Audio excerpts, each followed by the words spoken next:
Everyone knows the old saying, my, how time flies when you're having fun. My time here is drawn to a close, but despite the difficulties, the challenges, despite the rancor that we often see in this body as well as Washington, D.C., I can honestly say I've had a lot of fun.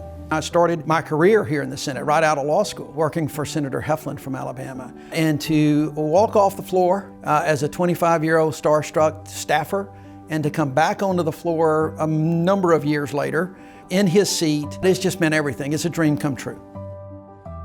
I think we were successful of making sure that people in the state of Alabama had a voice, whether that voice was for businesses or the people that worked in those businesses, whether they were for the farmers or the people that drove the agricultural products to the market, whether it was for doctors and hospitals and nurses and teachers.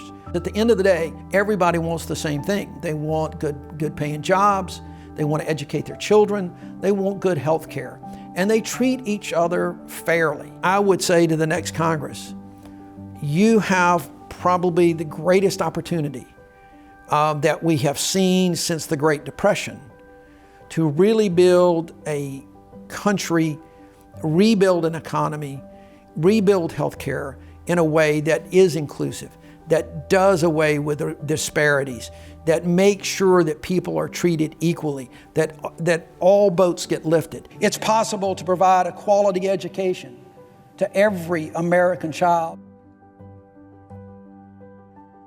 It's possible to extend access to broadband to all Americans and bring every man, woman, and child into the modern era. Getting those two priorities across the finish line today is not just about renewing funding or cutting red tape. At their core, these issues are about opening doors of opportunity for young people who have talent and motivation to succeed in college and in life, but they have not necessarily had the financial means or the family connections to do so. It's possible to ease the burdens on working class Americans by setting a minimum wage that is not going to hamstrung businesses, but will raise the quality of living for so many in this country.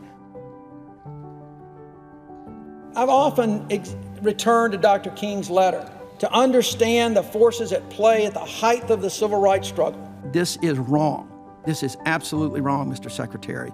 This discrimination still exists in this country. We need to be affirmatively doing something about it and not making it more difficult. The heirs property challenges facing these families today is yet another vestige of the Jim Crow era that, with some exceptions, has lasted far too long and that we must seek to correct.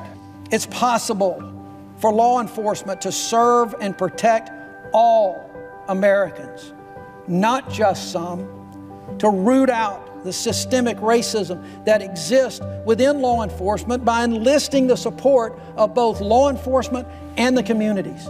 I truly and fully believe that the soul of America has come to the streets of America, looking for a way for all of her people to live in a more just society. That we are at a time when what I have called a crisis trifecta of health, economic, and inequality has resulted in a careful examination and introspection of our beliefs and our priorities about race and about poverty. That we've come to understand more than at any time in the history of our country that whatever affects one directly affects all indirectly. It's possible to ensure that every eligible voter is able to cast a ballot and have it counted. It's never too late to do the right thing. It's never too late for justice. So I've asked all of us to consider this question. What is our collective legacy as representatives of the American people and the members of this hallowed institution? I believe it's to leave this body and our country better than we found it. And we can only do that if we rise together to confront the unknown. I hope to be remembered as someone that was effective, that cared about the people that he was representing, that worked hard, but also somebody that stayed true to their principles, that tried to work with the people of Alabama and understand the differences that we have in Alabama. I hope I can be remembered as somebody that tried to bring folks together. May God bless you all. may God continue to bless the United States of America.